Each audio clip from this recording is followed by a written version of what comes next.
Я приветствую всех любителей Таро, всех фанатов, всех тех, кто горит этим инструментом, дорожит этим инструментом, потому что сегодня на обзоре по вашим многочисленным просьбам я выкладываю Суфи Таро или Суфийское Таро. Это колода, которая попала ко мне в копилку случайно. Почему случайно? Потому что для меня почему-то невзрачной оказалась эта упаковка. И эту колоду только заинтересовала меня тогда, когда я случайно где-то в видео увидела сами карты. Потом, когда я начала искать, думаю, о боги, я эту колоду встречала сотни раз, но не упал мой взор, потому что, честно скажу, почему-то не заинтересовал бокс. Слишком какой-то безликий, не цепляющий взгляд. И я потом объясню, почему я так решила, почему кардинальным образом поменяла свое мнение. Итак, Суфийское Таро от Аиды Хусейн. Шикарный таролог, проводник, медиум, коуч, которая издала эту колоду. Здесь на 78 арканов и краткий гайд, либо книга-сопроводитель. Вот в таком вот боксе. Это колода этого года, 2022, издательство Hay House. Поэтому, кто может, хочет заказать, пожалуйста, заходите, ищите там, либо на площадке Amazon, либо, возможно, на eBay. То есть у каждого свое. Ну, название вы видите, то есть можете приобрести. Бокс очень классный, качество потрясающее, поэтому я действительно в хорошем смысле слова поражена. И теперь будем обращаться к сути, а именно трансформировать нашу жизнь благодаря мудрости Суфи Таро. Открываем бокс. Итак, что мы видим? Самое главное изречение. Непосредственно, это, знаете, как посыл, который призывает нас обратиться внутрь себя. Имеешь ли ты мужество быть тем, кем ты можешь быть на самом деле? Пир Вилаят Инаят Хан. По сути, это основной посыл Таро, который мы получаем при работе с этим инструментом. Потому что именно Таро отвечает на наши самые глубинные, глубокие вопросы. Именно Таро дает нам работать с нашим подсознательным, бессознательным, раскрывать наш потенциал. Все то, что, возможно, нас гложет, тревожит. И действительно дает такие ответы, о которых мы даже не догадывались. Но всегда это в точку. Самое главное – прочувствовать арканы. Итак, Суфи Таро. Сам мануал. Сейчас извлеку колоду. Здесь нет шелковой ленты, но тем не менее, смотрите, качественный бокс, нигде ничего не отклеивается, не отслаивается, не к чему придраться. Упаковка, которая вам прослужит долго. К самой колоде перейдем несколько позже. Сейчас немножечко быстро пробегусь по мануалу. Хорошая полиграфия, обратите внимание. Видите? Напечатано у нас в Китае. Здесь у нас кратенькое содержание, вступление, что такое суфийское таро. Суфийское таро, по мнению Аиды Хусейн, это соединение двух направлений – Востока и Запада, которое объединяет в себе общую мудрость. Вообще суфизм, если, скажем так, заглянуть в первоисточники ислама, это такое некое мистическое ответвление учения об исламе, где сосредоточены все пророчества всех пророков, то есть основные какие-то посылы. То есть, знаете, как знание всей Вселенной, которые не подпадают под ту либо иную религию, знание вне времени, вне контекста, вне каких-то поклонений и идолов. И здесь она, по сути, закладывает этот потенциал. Здесь Аида дальше описывает, как использовать колоду, что можно работать однокарточными раскладами. Ну, по принципу, задаете вопрос, достаете аркан трехкарточными, прошлое, настоящее, будущее, и дает здесь, так сказать, свой кратенький суфийский расклад, который вы можете использовать, можете нет. Дальше о старших арканах, о младших арканах.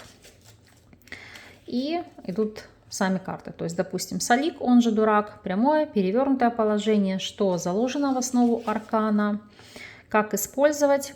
Далее созерцание, либо наблюдение, аффирмации, либо реализация задуманного, да, то есть как вы хотите это достичь. То есть такие утверждения. Ну и так по каждой карте. Картинок здесь нет, поэтому для новичков это только связывать с подписью карты, чтобы найти информацию. Ну а для тех, кто уже давно практикует, это не будет проблемой. Вот, в принципе, на этом все. И в конце идет об авторе, литература, которая использовалась, на что опирались, о команде, которая помогла эту колоду создать. Ну, в общем, могу сказать, что действительно вот эта вот брошюра, она очень достойно выполнена. То есть есть много полезной информации, которую начинающие для себя могут использовать. Но, повторюсь, здесь меня не поразила вот эта полиграфия, этот аркан. И почему-то не зацепила мое внимание. Но когда я увидела эту рубашку, это просто, знаете, как говорят на сленге, отвал башки. Я просто настолько люблю вот эти все нотки Востока, это настолько меня поражает. Я даже вам сама тематику постаралась подобрать такую, чтобы соответствовала настроению, создавала вам настроение. Но колода действительно потрясающая. Снимала с этой колодой вам недельный расклад. Компаньоном к этой колоде была тоже такая восточная колода Ленормана Раны Джордж, поэтому кому интересно, посмотрите. А теперь о самой колоде. Итак, отличное качество, отличная вырубка, здесь нет пустых карт. Рубашка двухсторонняя, поэтому, пожалуйста, можете использовать как в прямом, так и в перевернутом положении. Как мы видим, здесь изображена мандала, которая позволяет вам настроиться на ситуацию, впитать энергетику и дает такой положительный информационный посыл. И посмотрите, какие плотные карты. Я не знаю, насколько вам это будет хорошо видно, постараюсь вам показать. Очень качественный картон, очень плотный. Двухсторонняя матовая ламинация. Картинки не бликуют, поэтому для тех, кто снимает видео, фото в инсте, на ютубе, вам этот инструмент однозначно зайдет. Колода большая, широкоформатная. Если вы делаете большие расклады, конечно же, она вам не подойдет для того, чтобы это все выкладывать, потому что, просто говорю, не влезет в кадр. Но для каких-то, может быть, небольших раскладов или для раскладов для себя это 100%. Но смотрите, она такая большая, несколько есть сложность с тем, чтобы ее тасовать, в карты не прилипают ничего, просто вот большой размер. Если долго работаете, может уставать рука. Поэтому возьмите себе это на заметку. Ну а сейчас будем переходить к самим арканам. Это сказка. А это здесь еще прописывала в самом мануале, ну мы с ней как бы общались еще по этому поводу, что она здесь закладывает такой терапевтический смысл, как арт-терапии, за счет цветопередачи, за счет погружения в фон аркана. Вы действительно сейчас это прочувствуете. Мне нравится, что карты безрамочные, постараюсь вам максимально близко поднести.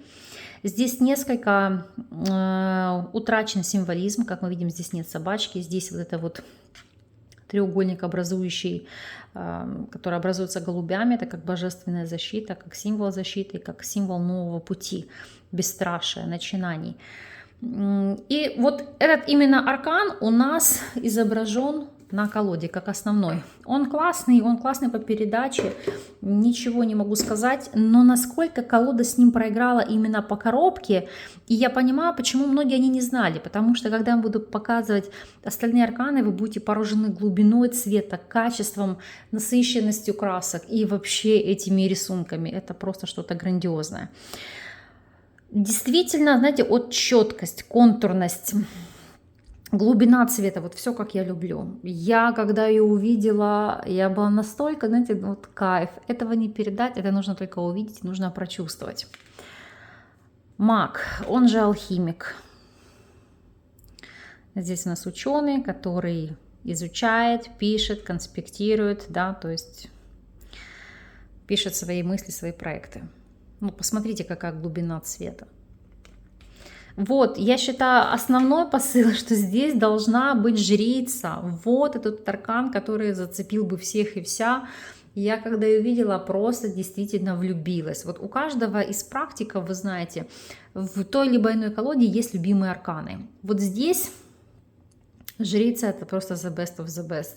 Честно, наверное, один из самых красивых арканов, которые я когда-либо видела. Я прям, знаете, слюни потекли, я прониклась. Она невероятная, она просто потрясающая, она сказочная.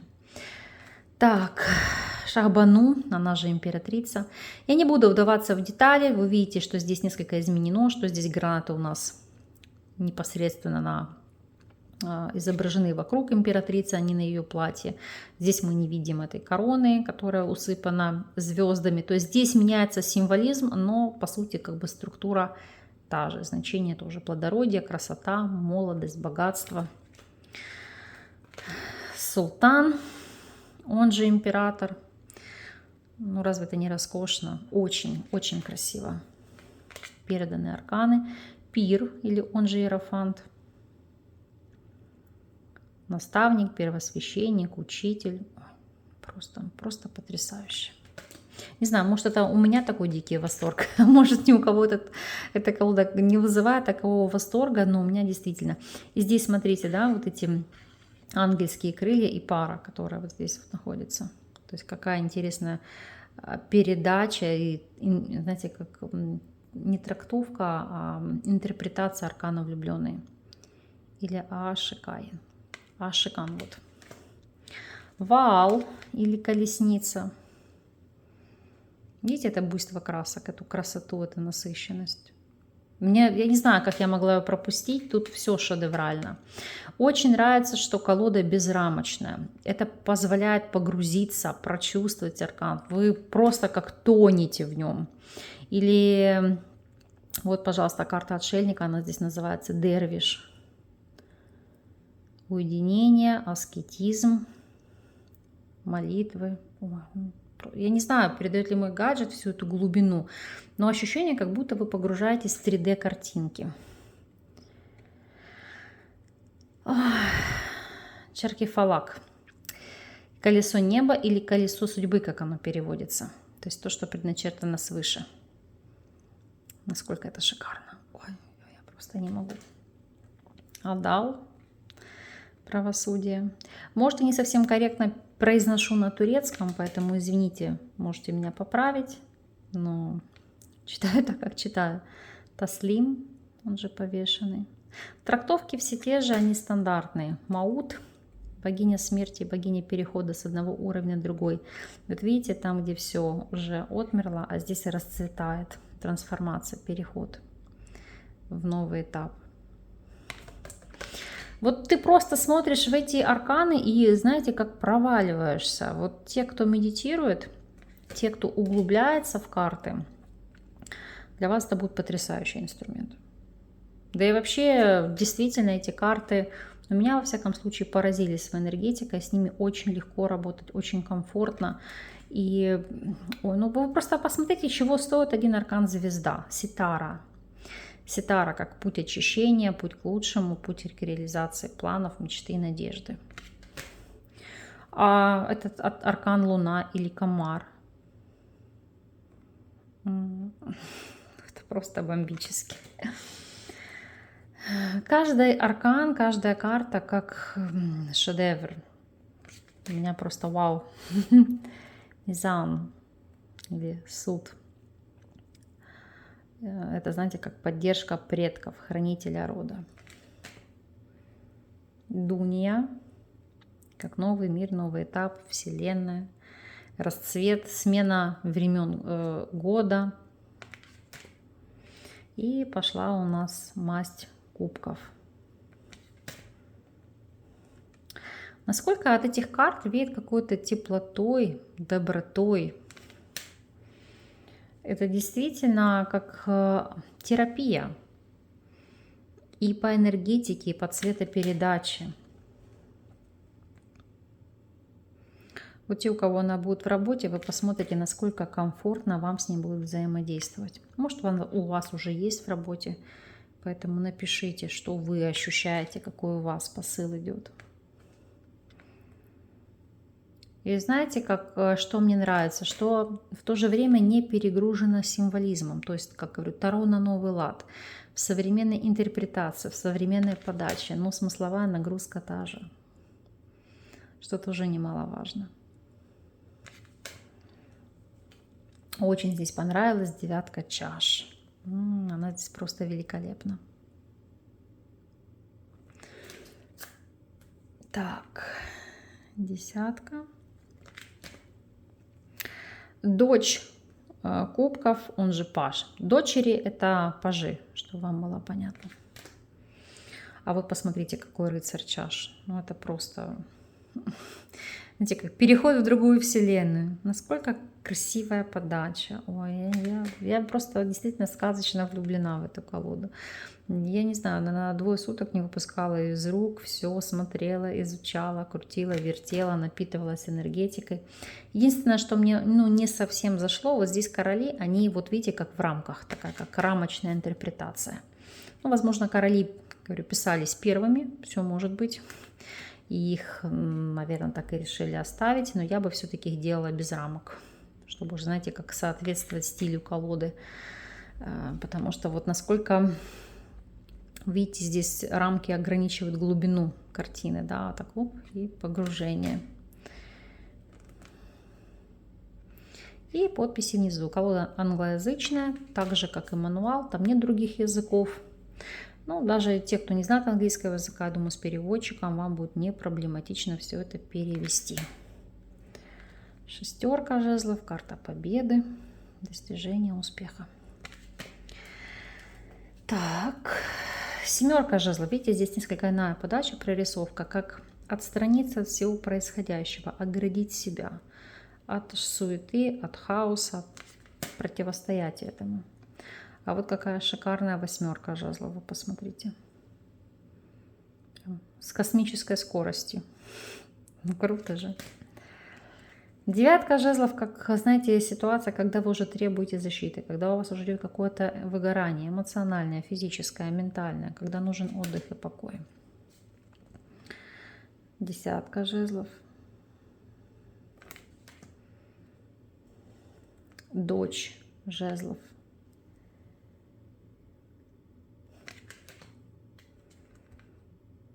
Рыцарь жезлов. Малика, она же королева. И король жезлов. Вот здесь еще рамка как-то более-менее гармонична, а в остальных арканах эта рамка все портит. Так, пошли у нас пентакли.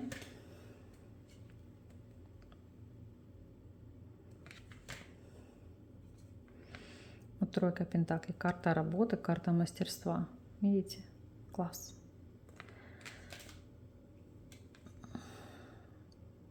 Четверка пентаклей. Вот 5 пентаклей. Видите, здесь несколько иная интерпретация. То есть это уже не двери храма, это как какого-то богатого дома. Здесь женщина одна сидит. Очень нравится 6 пентаклей. Здесь, считаю, очень грамотная подача, интерпретация. Вот не зря, опять же, акцент на лемнискату, потому что 6 пентаклей у нас не только карта помощи. Это вообще карта энергообмена, взаимообмена. Не зря там нарисованы весы. По принципу, как ты ко мне, так и я к тебе. Или что даешь людям, то получишь взамен. 7 пентаклей.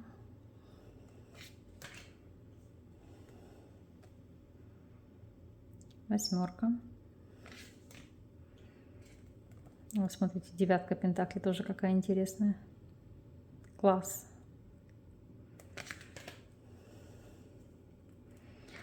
Так, 10. Семейный праздник, радость. Дочь пентаклей, она же паж.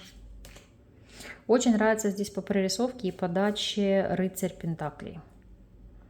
Вот такое спокойствие, отсутствие суеты, стабильность. Малика монет, да, либо королева монет. Класс. А вот король пентаклей. Вот здесь мне несколько его подача, как будто рисовали разные художники. Я могу, конечно, быть не права, но как будто вот разная рука. Не знаю, почему так. Так, туз мечей. Просто потрясающая, на мой взгляд, 2 мечей. Тут такие тона, такие полтона, вот как 3D-эффект. Не знаю, видно вам это или нет, передает ли мой гаджет это. Супер. 3 мечей. Кровоточащее сердце. 4 мечей. Отдых, восстановление. 5. Как видите, все рухнуло. И самое главное, обратите внимание, видите, он отражается в воде, как осознание того, что ты являешься сам причиной всех своих бед. Шестерка мечей, посмотрите, какая подача.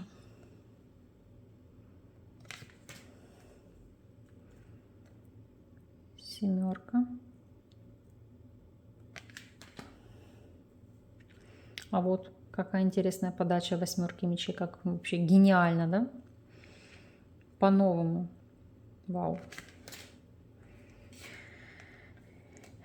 Девятка мечей. Десятка.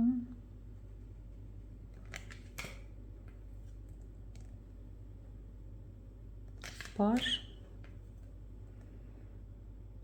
Рыцарь. Королева.